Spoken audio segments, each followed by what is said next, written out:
Olá, pessoal! Aqui quem fala é o Sérgio Santos e estamos aqui para mais um quadro Evangelho, Consciência e Espiritualidade.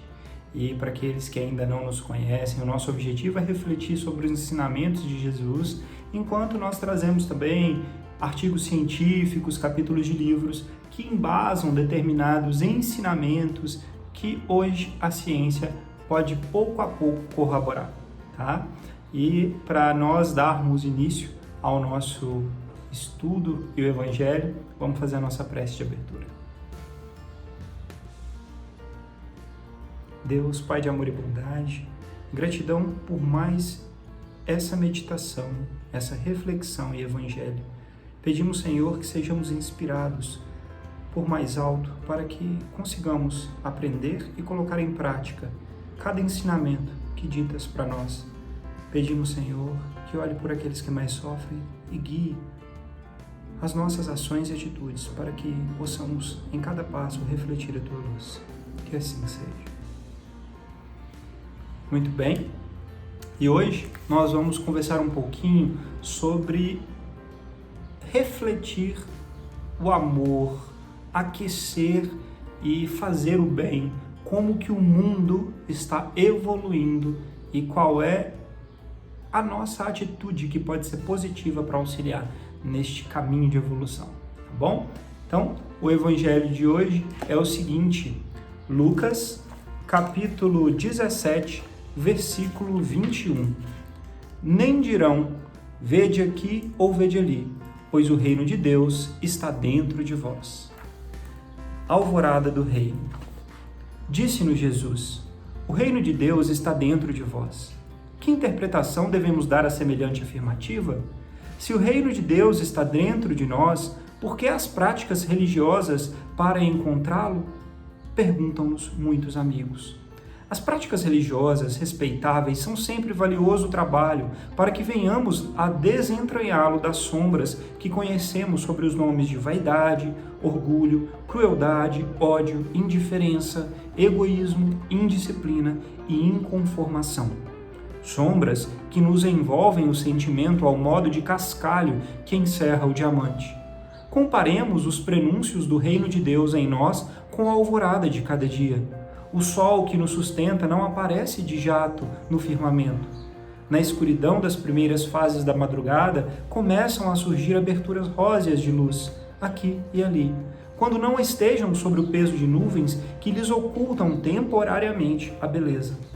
O processo de liquidação das trevas é sutil, vagaroso.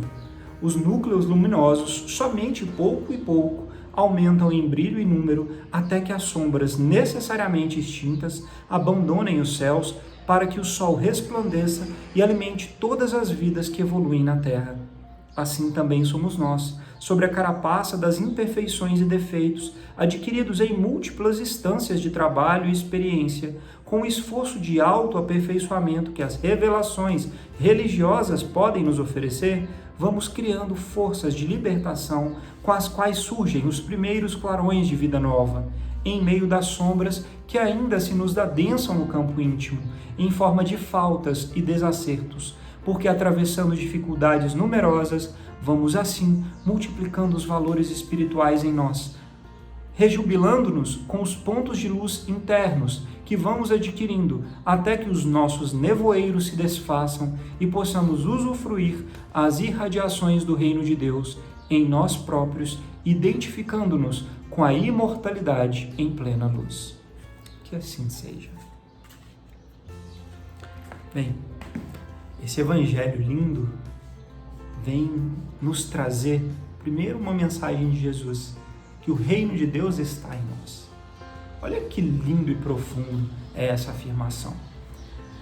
Seja como nós compreendamos a Deus, o todo, o tudo, a energia suprema, como quiserem nominar, essa força infinita, eterna, superior a tudo que existe, habita em nós.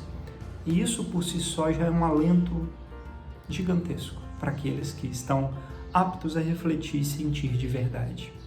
E nessa passagem, Emmanuel vem nos fazer entender como cada um de nós possui as suas trevas ainda as suas imperfeições, porque senão nós não estaríamos aqui num planeta de provas e expiações. Já estaríamos em um plano superior, em um mundo melhor, em um mundo mais feliz, mas nós, na perfeição que Deus é, nos situamos nessa condição temporariamente, porque todos os seres caminham para a perfeição junto a Deus. Agora, tudo depende do esforço e trabalho de cada um. E Emmanuel compara brilhantemente esse despertar da luz com o amanhecer. Todos nós temos ainda defeitos no egoísmo, vaidade, orgulho, intemperança, raiva e rancores. Nossa, tantas faltas que em maior ou menor nível nós ainda podemos identificar em nós. E como o trabalho para este reino de Deus que habita em nós aparecer? Como isso pode se conciliar com essa perfeição do reino de Deus? E aí entra o esforço de cada um. Porque, como o diamante no meio do cascalho, nós temos que ser lapidados. E essas trevas vão sendo dissipadas à medida que nós passamos por experiências e mais experiências e aprendemos com elas. E isso pode ser mais rápido de acordo com o nosso esforço. O mais importante é nós focarmos na melhoria de nós mesmos, nas nossas atitudes, julgando e avaliando muito menos o outro, a não ser que seja apenas para auxiliar e quando for solicitado, né? Quando houver, de fato, uma intenção apenas de amor e positividade. E isso nos faz refletir que nós também precisamos ter caridade e amor para conosco.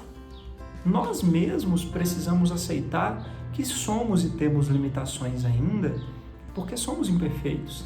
E isso significa que nós ainda vamos errar e que, ok, tá tudo bem, Deus é perfeito e aceita e entende as nossas limitações, mas Ele nos pede esforço de melhora.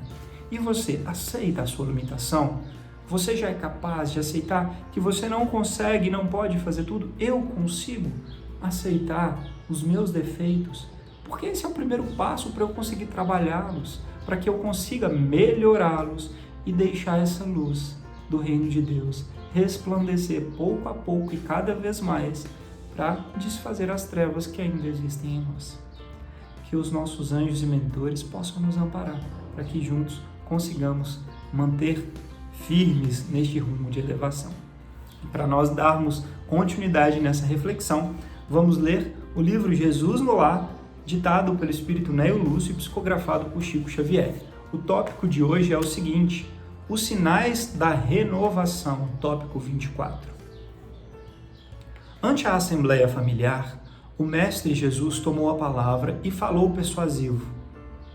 E quando o reino divino estiver às portas do homem, a alma do mundo estará renovada.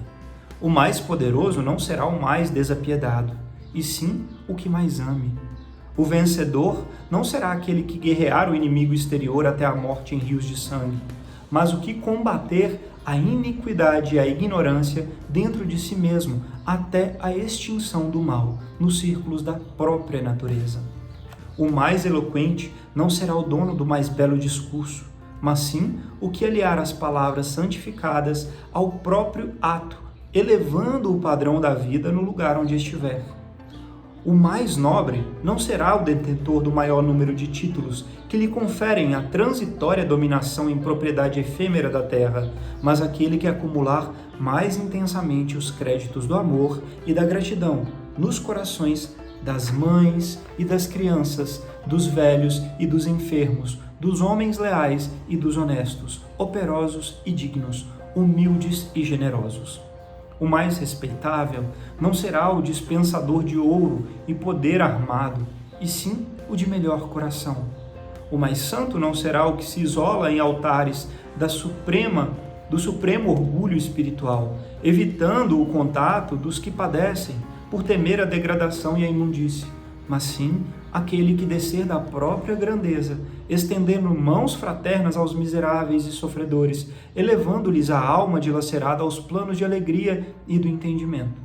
O mais puro não será o que foge ao intercâmbio com os maus e criminosos confessos, mas sim aquele que mergulha no lodo para salvar os irmãos decaídos sem contaminar-se.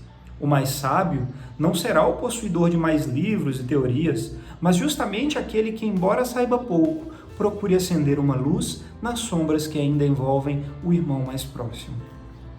O amigo divino pousou os olhos lúcidos na noite clara que resplandecia lá fora, em pleno coração da natureza, fez longo intervalo e acentuou: nessa época sublime, os homens não se ausentarão do lar em combate aos próprios irmãos, por exigências de conquista ou pelo ódio de raça, em tempestades de lágrimas e sangue, porquanto estarão guerreando as trevas da ignorância, as chagas da enfermidade, as angústias da fome e as torturas morais de todos os matizes.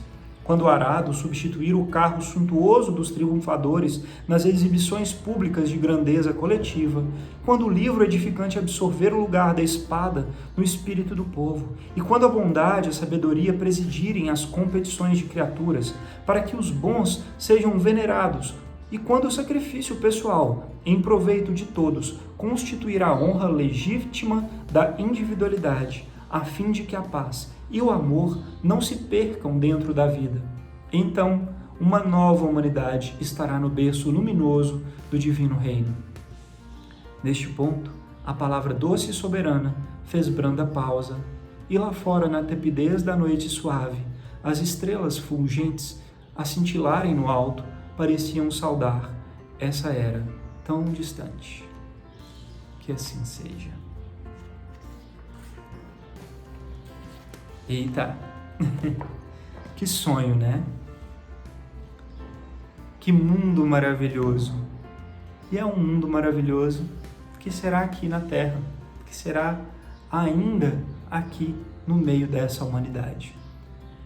Este mundo maravilhoso que Jesus descreve e explica tão detalhadamente as suas características, onde o maior não tem a ver com o poder material, mas sim com a bondade, com o amor, onde a inteligência não está em saber mais, mas em saber partilhar o pouco que sabe com todos que o cercam. Onde a caridade, ela se faz superior a qualquer aparência. Onde o amor reina em todos os aspectos da convivência e das atitudes de trabalho no dia a dia. Onde nunca mais veremos guerras entre irmãos, mas sim uma guerra íntima dentro de cada um, buscando vencer as mazelas e fraquezas que ainda existem em si. Toda essa reflexão linda de Jesus corrobora o evangelho que nós acabamos de ler, mostrando como o reino de Deus habita em nós e nós temos um esforço contínuo de fazê-lo renascer, transbordar, dissipar a escuridão através dessa luz bendita, para nascer esse mundo regenerado. E aí é que está. Nós estamos às vésperas de um mundo regenerado. Nós estamos passando por convulsões sociais neste mundo e convulsões íntimas dentro de vários irmãos, onde todos nós somos chamados a guerrear internamente nas nossas ações, atitudes, palavras e pensamentos, para que possamos ser mais luz, refletir essa luz que vem de Deus, do reino de Deus que habita em nós, para que ela possa resplandecer ao nosso redor, aqui neste mundo. E aí é o que nós chamamos de regeneração planetária. Através dos momentos de pandemia, de dificuldades financeiras, materiais e tantas outras. Nós ainda com nossas limitações, cada um com seus problemas e defeitos, sendo capazes de fazer um pouco mais e colocar o amor e o auxílio ao próximo como uma prioridade. Que mundo lindo! Que mundo lindo este está se tornando e vai se tornar. Nós podemos fazer parte disso. Nós somos chamados e convidados para fazer a nossa parte, para sermos a mudança que queremos ver no mundo. Não precisa tanta coisa. Se pudermos fazer muito, ótimo, mas se não pudermos, basta pequenas atitudes. Um sorriso a mais no momento de estresse, saber cumprimentar bem as pessoas que passam na rua ou que nos atendem, ser mais empático e saber ouvir, tendo mais amor e carinho para aqueles que convivem conosco na mesma casa ou no trabalho. Saber distribuir amor nas pequenas coisas do dia a dia. Aí, a grande revolução, nas pequenas coisas. Se cada um fizer um pouquinho, esse mundo se regenera muito rapidamente. Que assim seja, né? Que nós possamos fazer a nossa parte. E dentro dessa reflexão linda, hoje nós trouxemos um artigo científico cujo título é o seguinte: Ajudando os outros, aquecendo-se. 2 pontos. Comportamentos altruístas que aumentam a sensação de ternura no meio ambiente. Bem, esse artigo científico ele foi publicado no Journal, que tem como título Frontiers in Psychology, ou seja, Fronteiras na Psicologia. E o primeiro autor é o Chan Yu Hu e o último autor, o Shanfei Shi, e são ambos autores da China, tá? Basicamente, nesse estudo científico, o que os autores fazem é tentar fazer testes e experimentos durante catástrofes ou no dia a dia, em 6 experimentos distintos, né? Então, teve um problema lá de um vulcão, ou teve um problema numa grande devastação ambiental. As pessoas que estavam ali ajudando, elas geram com certeza um benefício imediato para aqueles que estão recebendo ajuda. E essa pessoa que está recebendo ajuda já se sente grata e muito bem. Agora, quais são os sentimentos associados com quem pratica este amor, esse auxílio ao próximo? E aí os questionários e a pesquisa foi baseada, né, em 6 diferentes avaliações para perceber o que era a sensação de quem ajuda, tá? E os resultados mostraram que tanto no dia a dia, nas pequenas coisas de laboratório, do trabalho, do dia a dia, quanto em grandes eventos, todos aqueles que praticaram o bem se sentiram imediatamente aquecidos com muito mais ternura e sentimentos bons e levaram esses sentimentos consigo, tá? Então, mais um artigo corroborando aquela máxima que nós já sabemos: o bem feito faz mais bem para quem realiza do que para quem recebe. Isso pensando em termos de alma, de espírito, de ser eterno, que somos filhos de Deus, isso é total e pura verdade, né? Saber abrir mão de si um pouco mais para amparar e auxiliar aos que nos cercam é uma atitude altruísta e que faz muito bem a quem pratica, tá? Caridade e terapia, né? Como nós já costumamos dizer tanto. É um dos melhores remédios para a grande maioria dos males da humanidade, tá bom? Então, que nós possamos entender, ao mesmo tempo que precisamos ter compreensão e perseverança para realizar esta luz em nós e ao nosso redor, é preciso esforço ativo, ação, muito mais do que somente as palavras e pensamentos, mas também palavras e pensamentos convertidos em ações que fazem o bem. E aí nós vamos regenerar esse mundo e a nós mesmos rapidamente, tá bom? Muito bem, vamos fazer a nossa prece de encerramento. Deus, Pai de amor e bondade, gratidão por esse Evangelho bendito que nos ensina. Que saibamos, Senhor, ser essa transformação que queremos ver no mundo.